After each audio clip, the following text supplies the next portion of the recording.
ริญปัญญาในมรรคองค์แปดเป็นหลักงามงามเลิศล้ำรู้เนื้อรู้ตัวไม่ตกต่ำฝึกจิตฝึกใจให้ดื่มด่ำรู้รูปรู้นามแยกธาตุแยกขันธ์มองเห็น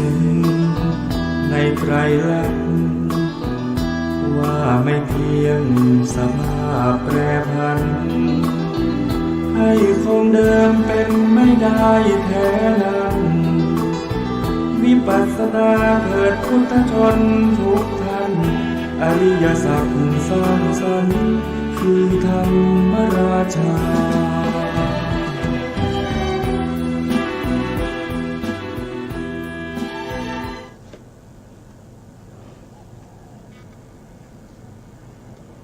พุทธังสรณังคัจฉามิธัมมังสรณังคัจฉามิสังฆังสรณังคัจฉามิกราบนมัสการพระมหาเถระพระสังฆาธิการพระเถรานุเถระสวัสดีท่านผู้ฟังและผู้ชมทุกท่านที่ติดตามในรายการพระไตรปิฎกลอยฟ้าครั้งนี้เป็นครั้งที่27ในเรื่องของสติปัฏฐานตอนกายานุปัสสนาอานาปานสติเนื้อหาที่เราใช้ในการศึกษาก็มาจากวิสุทธิมรรคซึ่งเป็นคัมภีร์ที่พระพุทธโฆษาจารย์ได้รจนา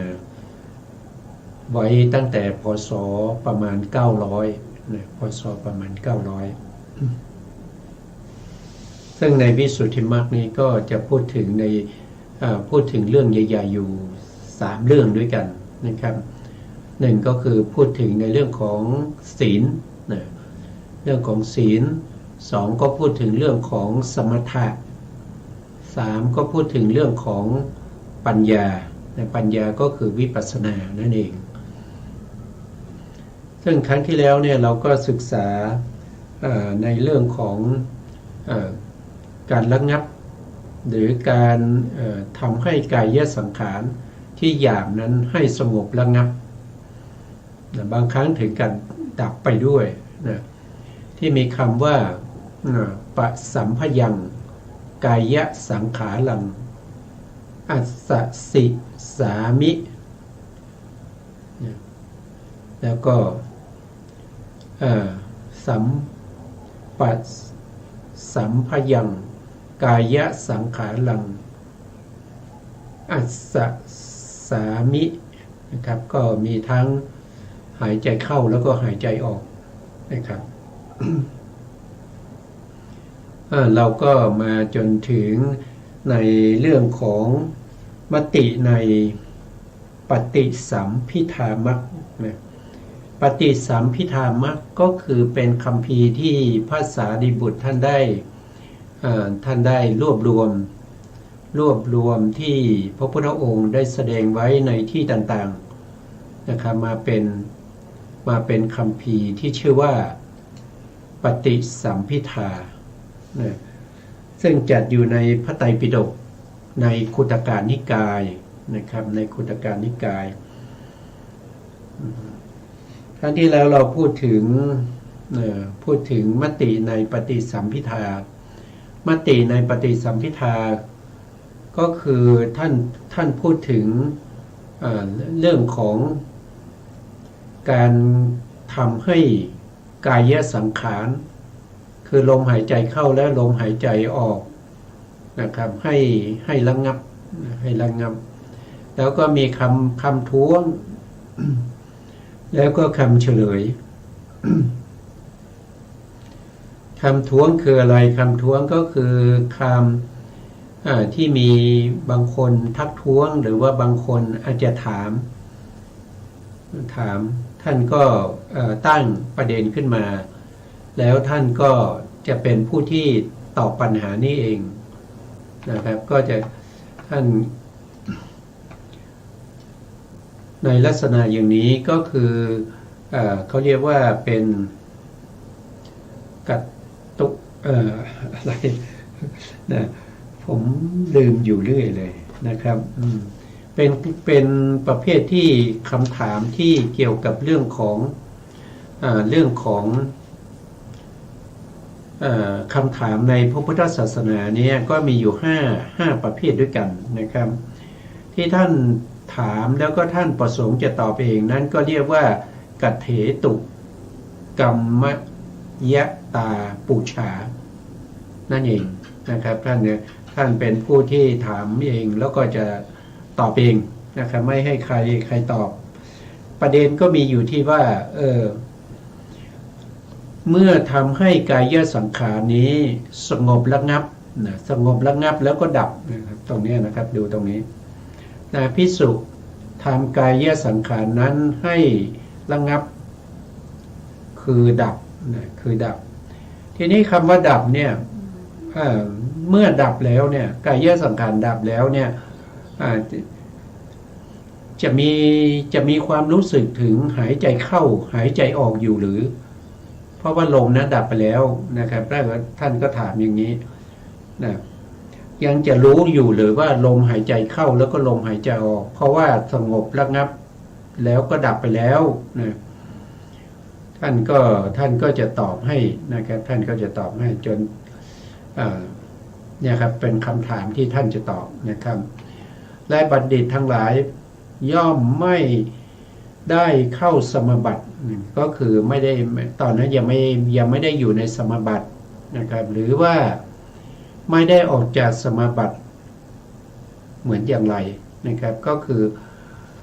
ก็ถ้าเข้าสมบัติถ้าอยู่ในจตุทัชฌานจตุทัชฌานนั้นลมหายใจไม่มีแต่ในลมจตุทัชฌานเนี่ยเขามีอารมณ์เขาไม่ใช่เลยเขาไม่มีลมหายใจนี่เป็นอารมณ์เขามีปฏิภาคคณิมิตเขามีปฏิภาคคณิมิตเป็นอารมณ์ปฏิภาคคณิมิตของแต่ละท่านก็จะแตกต่างกันไปนะครับถ้าเราศึกษาไปเรื่อยๆเขาจะพูดถึงเรื่องของปฏิภาคคณิมิตด้วยนะครับตอนนี้ยกมาให้ฟังก่อนอย่างเช่นปฏิภาคคณิมิตก็คือนิมิตที่มันไม่เหมือนของจริงนะครับไม่เหมือนของจริงคืออย่างไรนะครับของจริงเป็นยังไงของจริงก็คือขณะที่เรามีอุคหานิมิตเนี่ยมันเหมือนของจริงอย่างเช่นมีหมอกนะครับมีหมอกมีควันมีปุยนุ่นหรือว่ามีลมหายใจที่เป็นลมหายใจเข้าออกเนี่ยจะเห็นเป็นหมอกเห็นเป็นควันนะแล้วก็จะเห็นเป็นไม้ค้ำเห็นเป็นสร้อยสังวรอะไรต่างๆเนี่ยอันนี้มันจะเป็นลักษณะเหมือนกับของจริงเลยของจริงเป็นอย่างไรก็จะเป็นอย่างนั้นอันนี้เราเรียกว่าเป็นอุคหานิมิตแต่ถ้าเป็นปฏิภาคคณิมิตเนี่ยปฏิภาคคณิมิตนี่เป็นอารมณ์ของอุปจารสมาธิที่ใกล้ต่อฌานก็คืออุปจารสมาธิที่จะเข้าฌานแล้วนะก็จะมีปฏิภาคคณิมิตนั้นเป็นอารมณ์แล้วก็จะเปลี่ยนอารมณ์จากการที่เราเพ่งที่ลมหายใจกระทบกับกายประสาทหน้าจุดใดจุดหนึ่งมาเพ่งที่ปฏิภาคคณิมิตเพ่งนิมิตเหล่านั้นนะครับไปเรื่อยๆสักไม่นานนะครับก็จะได้ปฐมฌานเมื่อเข้าปฐมฌานนั้นก็จะมีปฏิภาคคณิมิตนั้นแหละเป็นอารมณ์นะเขาไม่ได้มีลมหายใจเข้าแล้วก็ลมหายใจออกนี้เป็นอารมณ์นะเพราะฉะนั้นตรงนี้ท่านจึงบอกว่าไม่ได้เข้าสมาบัตินะครับก็คืออยู่ในระหว่างอุปจารสมาธิยังไม่ได้เข้าถึงฌานนะครับแล้วก็ไม่ใช่เพิ่งออกจากฌานไม่ใช่ออกจากฌานนะไม่ได้ออกจากสมบัตินะครับก็คือตอนแรกนะครับตอนแรกที่มีปฏิภาคคณิมิตเป็นอารมณ์นั้นลมมันก็จะสงบระงับนะลมสงบระงับตรงนั้นแหละนะครับที่ท่านถามว่าก่อน ก่อนที่เราจะได้ฌานได้ที่ทำให้ลมหายใจเนี่ยสงบระงับแล้วก็ถึงกับหายไปนะมันเป็นไปได้อย่างไรนะมันเป็นไปได้อย่างไรเพราะว่าลมหายใจสงบระงับแล้วก็ดับไปแล้วเนี่ยเราจะรู้ลมหายใจได้อย่างไรนะครับอันนี้ท่านก็จะอธิบายตรงนี้นะครับท่านบอกอุปมาเหมือนอย่างกับว่านะครับเมื่อเหมือนอย่างนะครับเหมือนอย่างเมื่อการสดานถูกเคาะเนี่ยถูกเคาะก็คือถูกตีนะคล้ายๆระฆังการสดานก็ถ้าเราไม่เคยเห็นนะครับมันจะก็เปรียบเสมือนกับระฆังนั่นเองนะระฆังเนี่ยเวลาเราเคาะระฆังเนี่ยเพราะระฆังเนี่ยทุกคนรู้จักเนี่ยการสดานนี่บางท่านอาจจะไม่รู้จักเนี่ยเวลาเราเคาะระฆังเนี่ยท่านบอกว่าการเคาะครั้งแรกนั้นน่ะเสียงหยาบนะเสียงหยาบ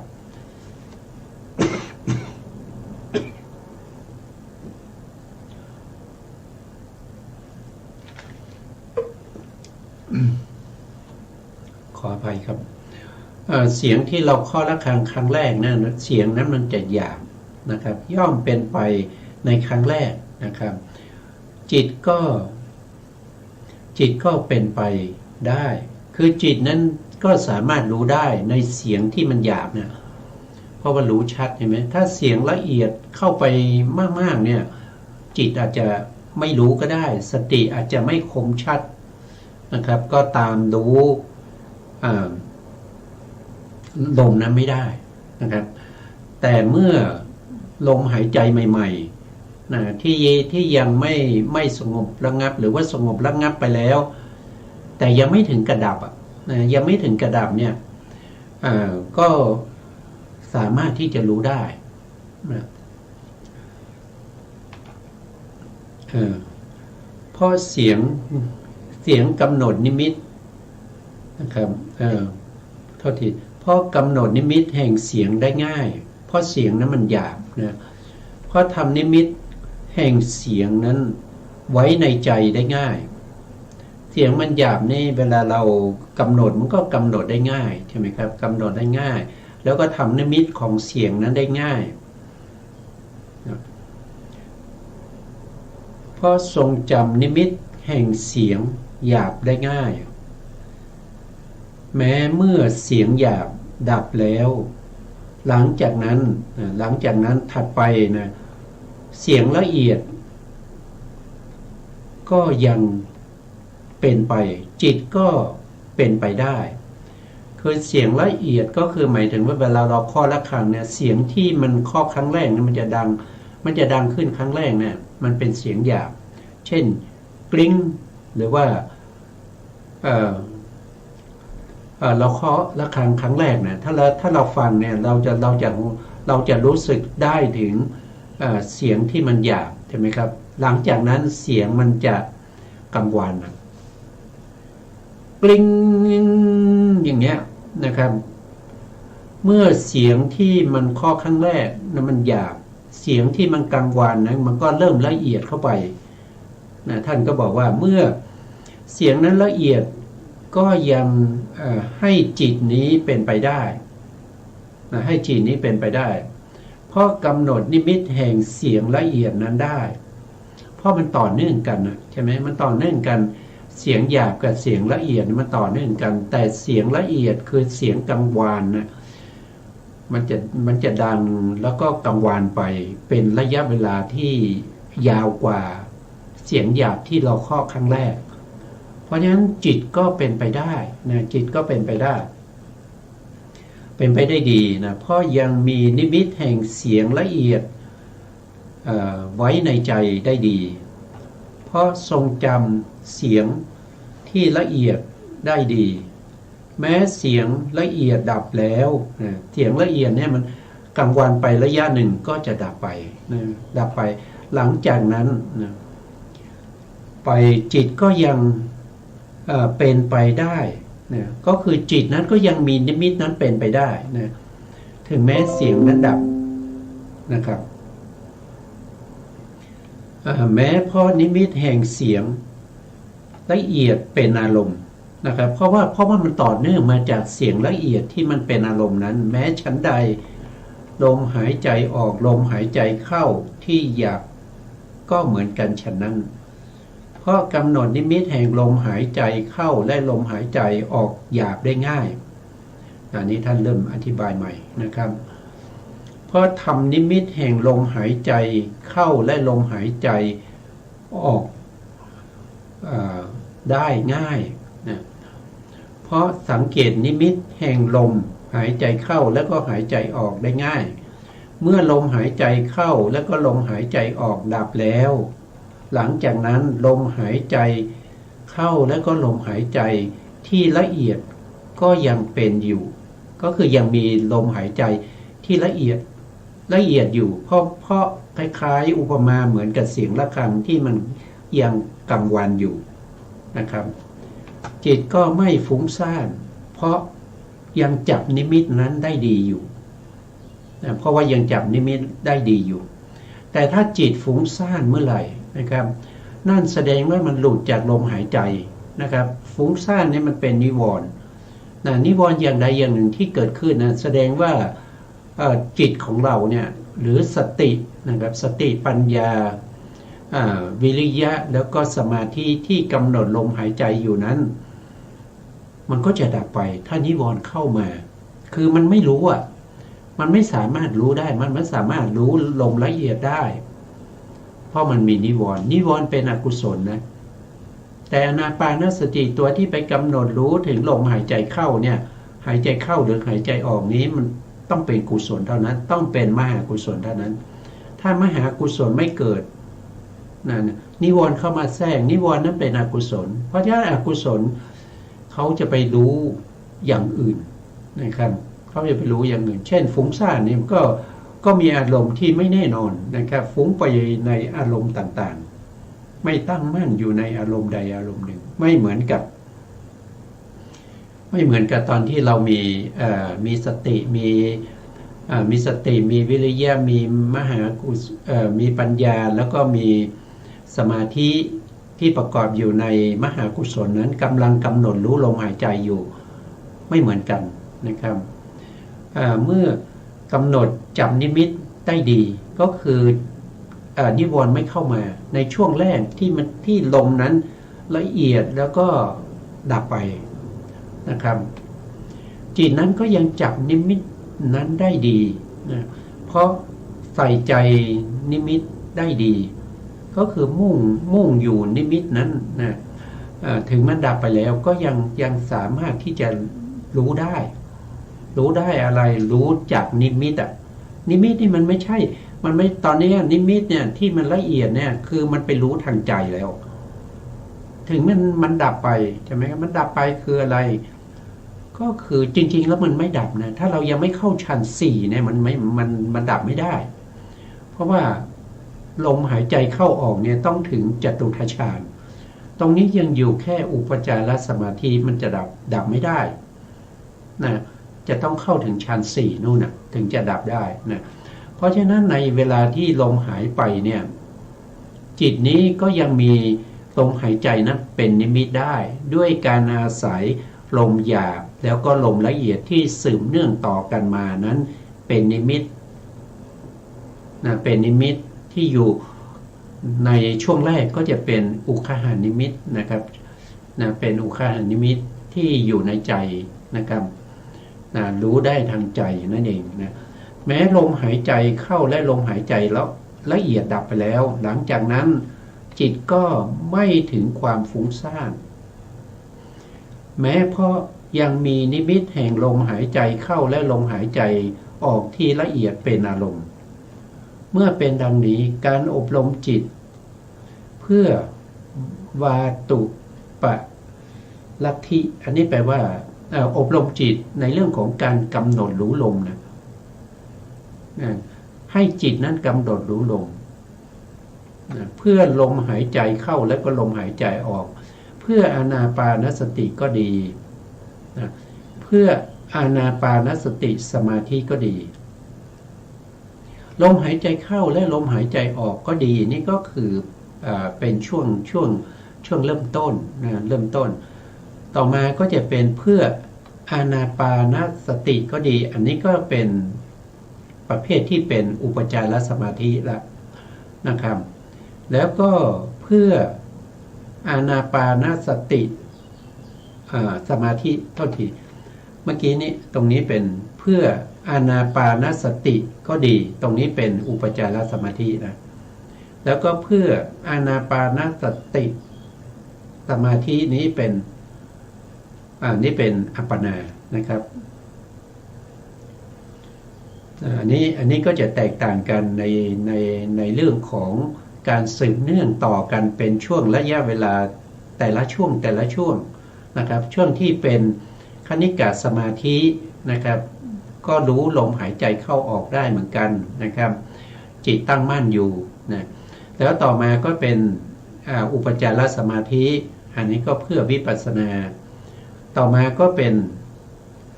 อัปปนาสมาธินะอัปปนาสมาธิก็คือตั้งมั่นอยู่ในอาร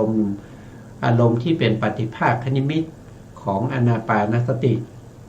นะครับอันนี้เราจะทำวิปัสสนาได้เนี่ยจะต้องออกจากฌานก่อนนะครับออกจากฌานก่อนนะไม่ใช่อยู่ในฌานแล้วก็ทำวิปัสสนานะมันทำไม่ได้นะย่อมสำเร็จได้ในสมบัตินี้นั้นผู้เป็นบัณฑิตย่อมเข้าบ้างออกบ้างก็คือหมายถึงเข้าฌานบ้างออกฌานบ้างนะลมหายใจเข้าและลมหายใจออกจัดเป็นกายนะจัดเป็นกายในที่นี้ท่านกายนะครับกายก็คืออะไรก็คือรูปนะครับรูปลมหายใจก็เป็นวายโยนะครับก็เป็นวายโยธาตุนะครับก็ถือว่าเป็นรูปเหมือนกันนะลมหายใจเนี่ยก็เป็นไปปรุงแต่งกายท่านก็ถือว่าเป็นกายนั่นเองนะเป็นส่วนหนึ่งของกายความปรากฏจัดเป็นสตินะความปรากฏเนี่ยจัดเป็นสติก็คืออะไรปรากฏนะก็คือนิมิตนะนิมิตที่ปรากฏนะปัญญาเป็นเครื่องตามเห็นจัดเป็นญาณปัญญาเป็นญาณก็คือปัญญานั่นเองปัญญาที่ตามรู้อะไรนะตอนแรกเนี่ยปัญญาที่ตามรู้ก็คือในจตุกาที่หนึ่งนะครับในข้อที่หนึ่งท่านก็บอกว่าความรู้ที่เห็นว่าลมหายใจยาวหายใจเข้ายาวก็รู้ชัดนะว่าเราหายใจเข้ายาวตรงนั้นก็เป็นปัญญานะครับก็เป็นปัญญาเริ่มต้นเป็นตั้งแต่กำหนดจับลมได้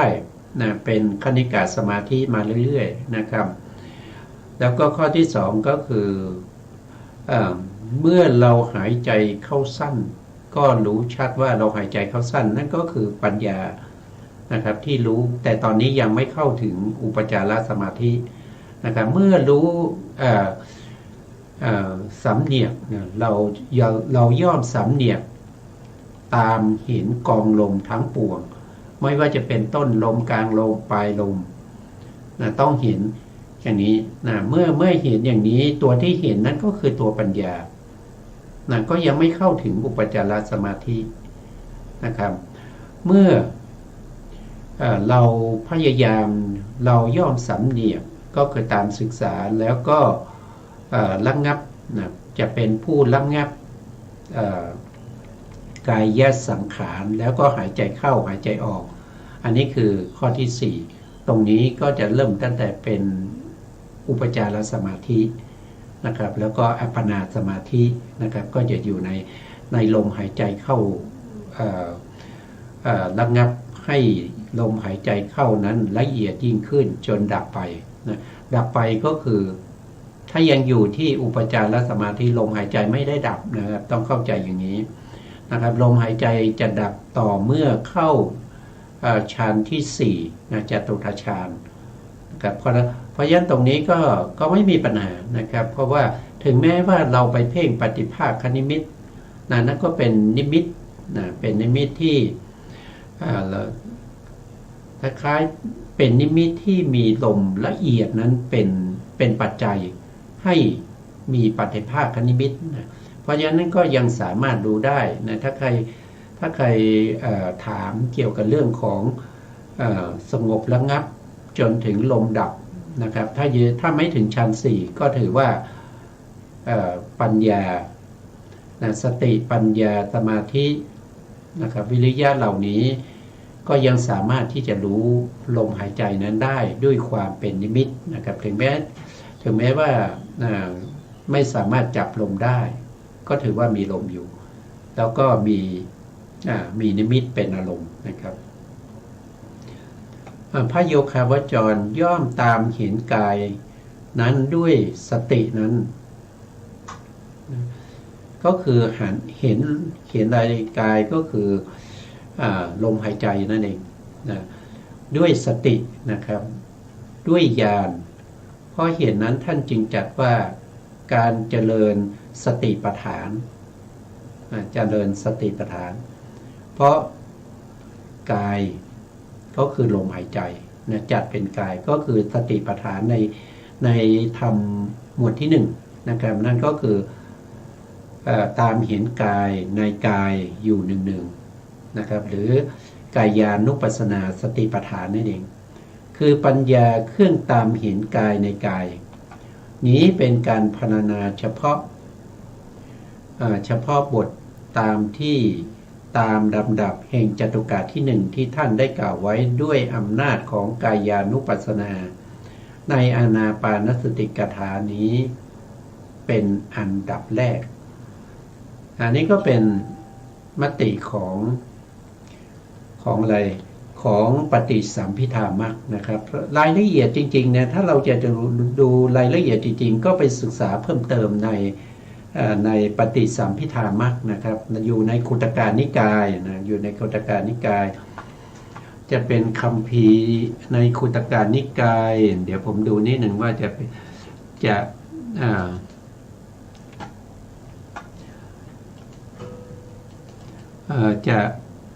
อยู่ในเล่มที่เท่าไหร่นะอยู่ในเล่มที่เท่าไหร่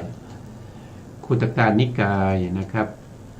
ปฏิสัมภิธามรรคนะครับจะมีอยู่2เล่มนะมีอยู่2เล่มก็จะอยู่ในเล่มที่68แล้วก็69นะครับพระไตรปิฎกชุด91เล่มนะครับของมหามกุฏราชวิไลนะครับตอนนี้เราใช้อยู่นะอยู่ในเล่มที่68แล้วก็69นะอันนี้ก็บอกที่มานะครับว่าปฏิสัมภิธามรรคเนี่ยไปศึกษาเพิ่มเติมตรงนั้นได้นะต่อไปเราก็จะผ่านไปนะเรามาพูดถึงวิสุทธิมรรคต่อนะครับในข้อธรรมข้อที่222ก็เพราะเหตุไรจตุกะ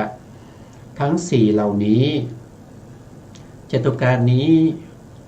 เท่านั้นท่านเก่าไว้ด้วยสามารถกรรมฐานของพระโยคาวจรผู้เริ่มบรรเพ็ญส่วนที่3นะครับจตุกะนอกนั้นนะท่านเก่าไว้ด้วยสามารถแห่งตรงนี้ก็คือท่านพูดถึงว่าจตุกะที่1เนี่ยก็คือเรื่องของสมถกรรมฐานเรื่องของสมาธินะท่านจะบอกอย่างนี้นะส่วนจตุกะที่เหลือ3นะครับเหลือ3ก็คือจตุกะที่2นั้นก็คือได้แก่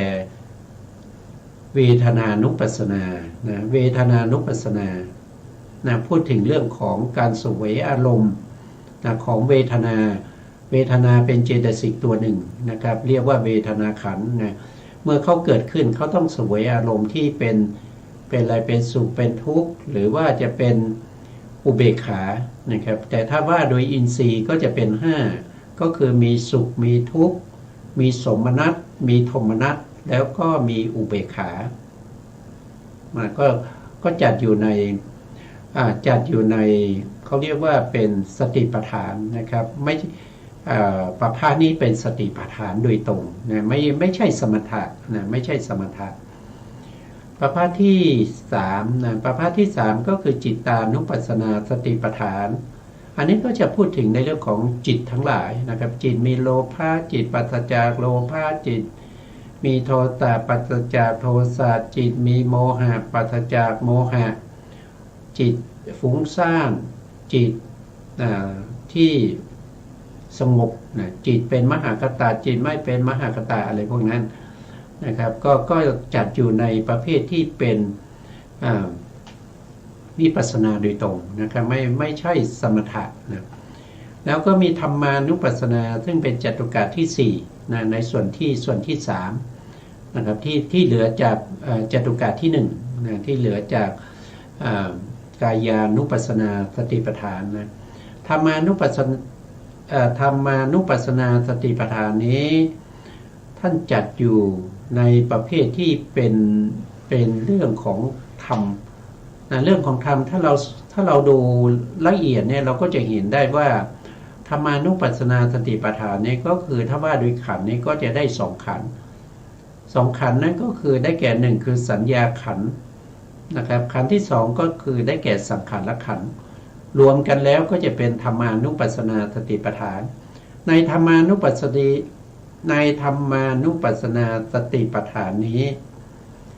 ถ้าว่าโดยตรงๆเราก็จะเห็นว่าท่านจะพูดถึงว่าสิ่งเหล่านี้เป็นอนิจจังเป็นทุกขังเป็นอนัตตา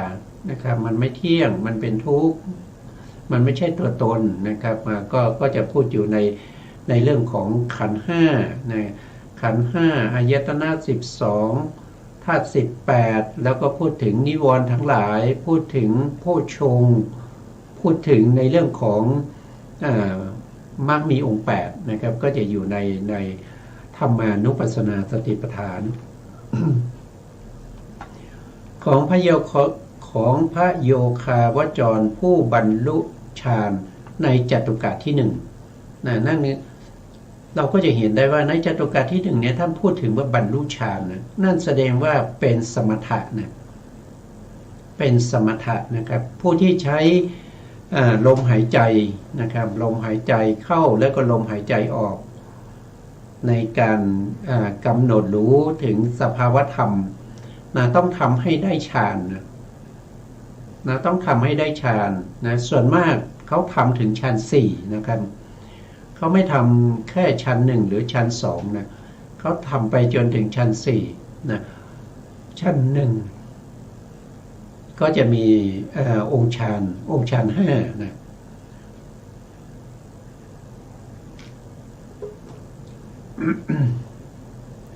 ชั้น1ก็จะมีองค์ฌาน5ก็คือมีวิตกวิจารปิติสุขแล้วก็เอกคตามีอยู่5อย่างนะถ้าเมื่อไหร่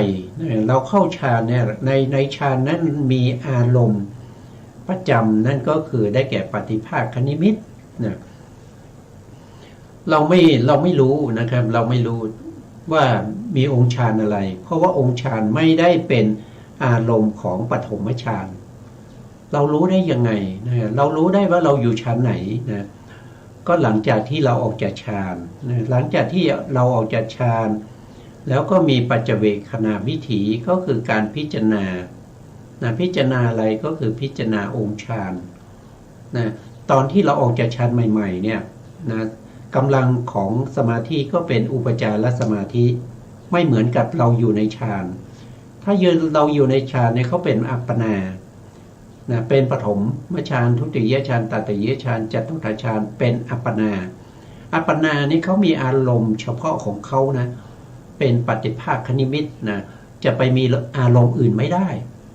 เพราะฉะนั้นก็ไม่รู้วิตกวิจารปิติสุขเอกคตาแต่เมื่อออกจากฌานแล้วนะครับก็จะมีวิถีใหม่เกิดขึ้นนั่นก็คือปัจเจเวคขณะวิถีปัจเจเวคขณะวิถีก็จะเป็นผู้ที่พิจารณาว่าเมื่อคู่นี้นะครับที่เพิ่งออกมาเนี่ยมีองค์ฌาน5นะมีวิตกมีวิจารมีปิติมีสุขมีเอกคตานะก็รู้ได้ทันทีว่าเราได้ปฐมฌานแล้วนะเราได้ปฐมฌานแล้วถ้าออกจากฌานมาเห็นองค์ฌานปรากฏชัดเจนนะองค์ฌานนั้นก็คือปิติแล้วก็สุขแล้วก็เอกคตานั่นแสดงว่าเราได้ฌาน2นะได้ทุติยฌานเพราะละวิตกและวิจารได้ วิตกและวิจารไม่เป็นไปในฌานที่สองอย่างเงี้ยก็รู้ได้อย่างนี้นะครับ เพราะฉะนั้นผู้ที่ทำอานาปานสติในกายานุปัสสนาสติปัฏฐานนั้นจะต้องทำให้ได้ถึงฌานในวิสุทธิมรรคท่านพูดอย่างนี้นะต้องได้ฌานนะครับได้ฌานในที่นี้หมายถึงฌานสี่นะทำไมเขาไม่ทำฌานหนึ่งแล้วก็มาเจริญวิปัสสนานะครับ ก็เพราะว่าเวลาออกจากปฐมฌานแล้วก็มาเจริญวิปัสสนาถ้าเราได้ปฐมฌานในมรรคเนี่ย ถ้าเราได้มรรคก็เรียกว่าปฐมฌานมรรคนะครับปฐมเขาเรียกว่าโสดาปฏิมรรคปฐมฌานซึ่งโสดาปฏิมรรคปฐมฌานเนี่ยก็จะมีลักษณะคุณสมบัตินี้ก็เหมือนกับบุคคลที่เจริญวิปัสสนาโดยตรงไม่ต้องผ่านฌานก็ได้ปฐมฌานโสดาปฏิมรรคนะครับโสดาปฏิมรรคปฐมฌานเหมือนกันเหมือนกันเลยนะครับแต่เวลาเราเข้าเราได้มากเนี่ยที่เป็นปฐมฌานเนี่ยเขาเรียกว่าเป็นฌานที่เป็นโลกุตระไม่เหมือนกับเราเข้ารูปฌานเป็นโลกียมรรคโลกียมรรคเนี่ยเราได้แล้วเราไม่ได้ฝึกซ้อมหรือว่าเราไม่ได้ทำบ่อยๆเนี่ยมันเสื่อมได้แต่ถ้าเราได้โลกุตระฌานแล้วเนี่ยไม่มีเสื่อมได้แล้วได้เลยนะเพราะนี้โสดาปฏิมรรคก็จะมีถึง5ระดับด้วยกันว่าโดยอภิธรรมเขามีถึง5ระดับด้วยกันก็คือโสดาปฏิมรรคปฐมฌานนะครับอันนี้จะไม่มีวิตกขอโทษทีมีองค์ฌาน5นะผมพูดผิดมากเลยวันนี้มีองค์ฌาน5เนี่ย พอได้โสดาปฏิมรรคทุติยฌานเนี่ยอันนี้ก็จะมีองค์ฌาน4ก็คือละวิตกได้ละวิตกได้มีองค์ฌาน4ก็คือมีวิจารมีปิติมีสุขมีเอกคตาไม่มีวิตกอันนี้คือโสดาปฏิมรรคทุติยฌานต่อไปก็จะเป็นโสดาปฏิมรรคตติยฌานถ้าตติยฌานเนี่ยเขาละปิติได้นะครับละปิติได้พูดผิดครับละวิจารได้นะครับทุติยฌานในละวิตกใช่ไหมครับตติยฌานก็ละวิจารนะครับวันนี้สุขภาพ พูดผิดอยู่เลยวันนี้ ต้องขออภัยนะขออภัยท่านผู้ฟังทุกท่านนะเอาใหม่นะโสดาปฏิมรรคปฐมฌานมีองค์ฌาน5นะมีวิตกมีวิจารมีปิติมีสุขมีเอกคตานะพอได้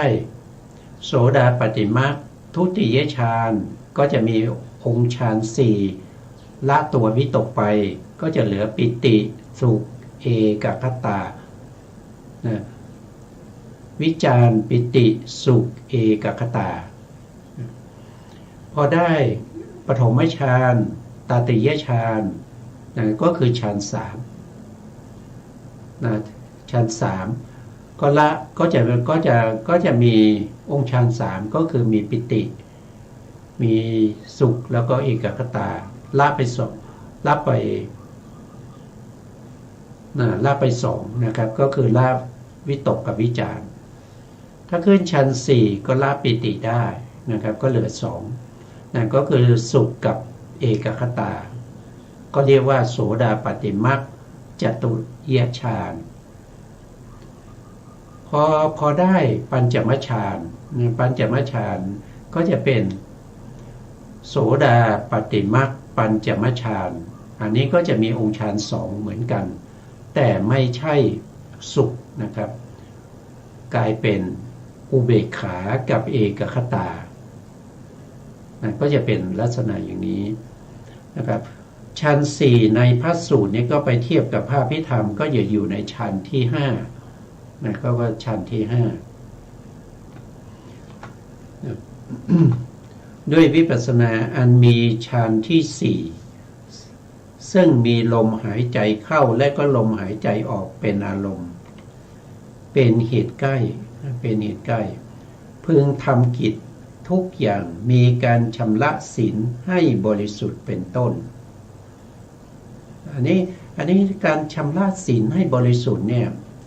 ก็คือต้องทำตั้งแต่แรกนะครับตั้งแต่แรกที่เราจะเจริญอานาปานสติถ้าศีลไม่บริสุทธิ์นะครับในการเจริญอานาปานสตินี้ไม่สามารถที่จะเข้าถึงอุปจารสมาธิได้นะไม่สามารถตามเห็นกองลมทั้งปวงได้ไม่สามารถตามเห็นความสงบระงับของกายสังขารได้เพราะศีลไม่บริสุทธิ์นะครับเมื่อกำหนดลมหายใจเข้าลมหายใจออกก็จะมีวิปฏิสารก็คือความเดือดร้อนใจก็จะมารบกวนนะครับเขาจะมาในประเภทที่เป็นนิวรณ์ในมาคอยกั้นนะครับสิ่งนั้นก็จะส่งผลให้เกิดความไม่สบายใจเมื่อไม่สบายใจปราโมทย์ก็ไม่เกิดนะครับปราโมทย์ไม่เกิดเมื่อปราโมทย์ไม่เกิดนะครับปิติก็ไม่มาเมื่อปิติไม่มาสุขก็ไม่มานะครับเมื่อสุขไม่มีสมาธิไม่มาเพราะว่าสุขนั้นเป็นเหตุใกล้ให้เกิดสมาธิเป็นเหตุใกล้ให้เกิดสมาธิก็จะเป็นอย่างนี้นะครับเพราะฉะนั้นต้องผู้ที่จะเจริญสมถะไม่ว่าจะเป็นอะไรนะครับไม่ว่าสมถะนั้นจะเป็นกสิณ10อสุภา10อนุสติ10นะหรือว่าจะเป็นพรหมวิหาร4อรูปฌาน4แล้วก็อาหารเลปฏิกูลสัญญา1นะธาตุจตุธาตุวภัฏฐานี1ทั้งหมดจะต้องมีศีลบริสุทธิ์ก่อนนะมีศีลบริสุทธิ์ก่อนถึงจะมาเจริญฌานนะครับมาเจริญสมถะคำว่าบริสุทธิ์ในที่นี้เนี่ยก็หมายถึงเรื่องของ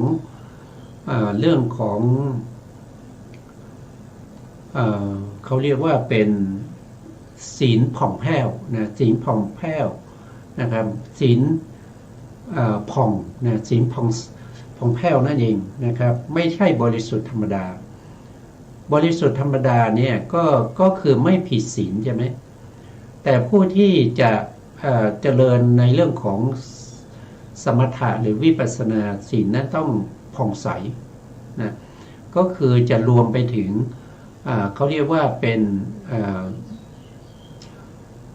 เมถุนสังโยชน์ด้วยนะเมถุนสังโยชน์7ประการนะครับนอกจากศีลของเราแล้วนะครับนอกจากศีล5ศีล8ศีล10หรือศีล227ของพระภิกษุแล้วนะครับจะต้องมี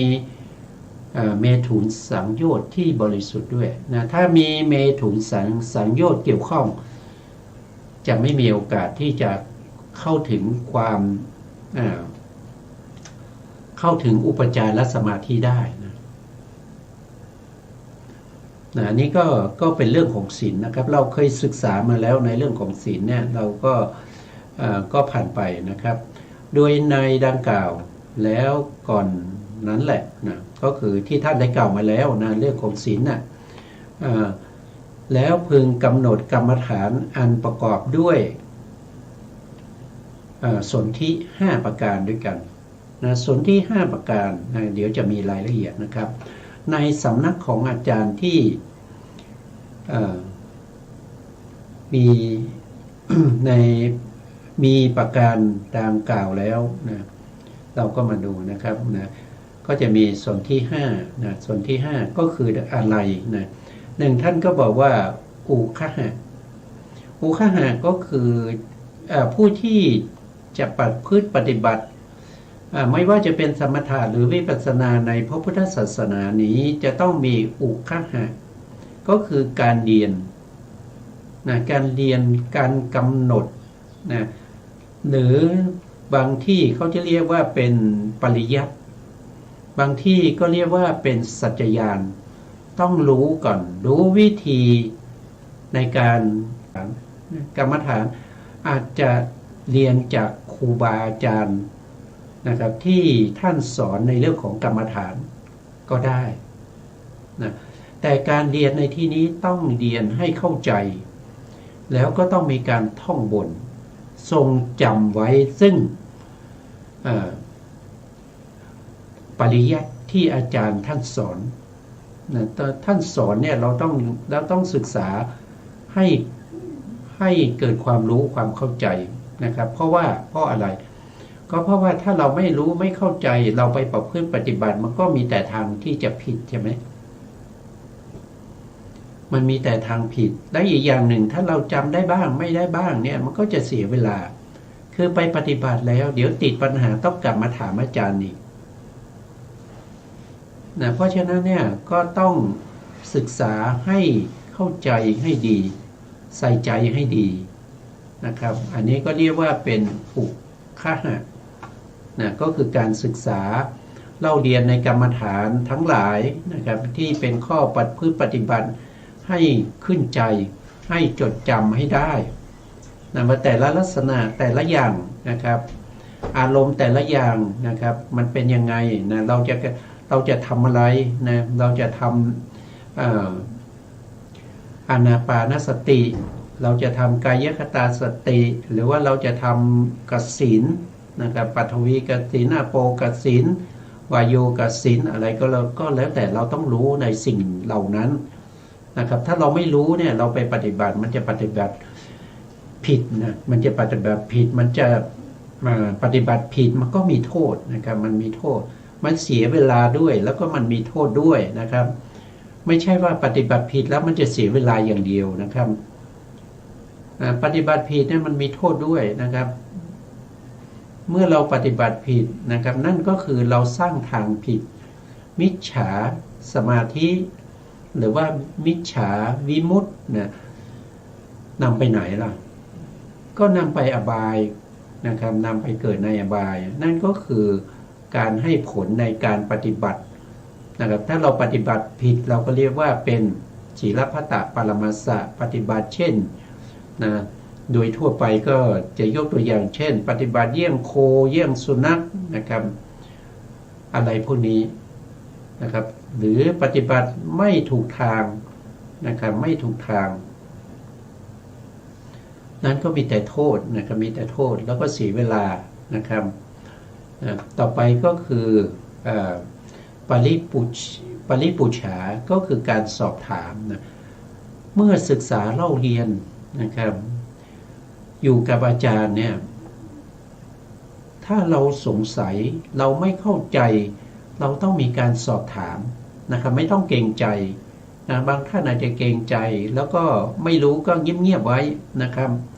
อาจจะไปถามเพื่อนอาจจะไปถามคนนั้นคนนี้นะแล้วคนนั้นคนนี้เพื่อนเราเนี่ยจะเข้าใจขนาดไหนนะครับรู้หรือเปล่านะครับเพราะฉะนั้นต้องถามอาจารย์ผู้สอนนะครับอาจารย์ที่ท่านสอนปริยัติที่ท่านสอนเรื่องของกรรมฐานอะไรพวกนี้นะต้องทำให้เข้าใจนะครับตรงไหนไม่เข้าใจต้องถามนะครับอันนี้ก็เป็นปริปุฉานะต่อไปก็คือความปรากฏแห่งกรรมฐานชื่อว่าอุปทานนะก็คือเมื่อประพฤติปฏิบัติแล้วนะครับอะไรปรากฏนะครับในกรรมฐานนั้นนะมีบริกรรมนิมิตนะครับบริกรรมนิมิตมันเป็นอย่างไรนะครับแล้วก็บริกรรมนิมิตเนี่ยมันเป็นสมาธิระดับไหนนะต้องรู้ด้วยนะต้องรู้ด้วยนะต้องเข้าใจนะครับแล้วก็ถ้าเป็นอุคหานิมิตมันเป็นอย่างไรนะอุคหานิมิตแตกต่างกับปริกรรมนิมิตอย่างไรนะปฏิภาคนิมิตเป็นอย่างไรลักษณะเป็นยังไงถ้าเราไม่รู้ไม่เข้าใจเนี่ยเราอาจจะเข้าใจผิดก็ได้นะครับเข้าใจผิดยังไงนะบางท่านอาจจะกำหนดลมหายใจในอานาปานสตินั่งไปก็เห็นเทวดาอย่างเงี้ย เห็นเทวดานะครับรูปหล่อนะครับหรือว่าเห็นเทพธิดานะครับหรือว่าเห็นอะไรเห็นพญานาคนะครับหรือว่าเห็นยมบาลอย่างเงี้ยมันเป็นนิมิตเหรอมันเป็นอุคหานิมิตหรือว่ามันเป็นปฏิภาคนิมิตไหมนะครับเราต้องเข้าใจเราต้องรู้นะครับสิ่งเหล่านี้มันเป็นนิมิตแต่มันไม่ใช่นิมิตในกรรมฐานที่เรากำลังทำอยู่อย่างเงี้ยมันจะเป็นนิมิตที่นอกเหนือจากกรรมฐานที่เราปฏิบัติเพราะว่าเราปฏิบัติไม่ถูกทางเนี่ยจึงได้นิมิตที่ไม่ตรงกับกรรมฐานนั้นไปเห็นยมบาลไปเห็นสัตว์นรกเห็นผีอย่างเนี้ยเห็นเปรตอย่างนี้เห็นเปรตเห็นพญานาคอย่างเงี้ยมันก็ไม่ได้นะเราต้องศึกษาเราต้องรู้นะครับเราต้องรู้ในเรื่องของอารมณ์ของจิตนะครับอารมณ์ของกรรมฐานต่างๆแล้วก็รู้ในเรื่องของนิมิตที่ปรากฏนิมิตที่ปรากฏแล้วก็รู้ถึงสมาธิในระดับต่างๆต้องรู้นะครับอันนี้ก็เป็นอุปทานนะครับอันนี้คือเราไปปฏิบัติแล้วสิ่งเหล่านี้มันปรากฏนะต้องรู้นะครับถ้าเราไม่รู้เราก็จะเข้าใจผิดนะเราเข้าใจผิดเราก็จะไปเพ่งเทวดานะครับ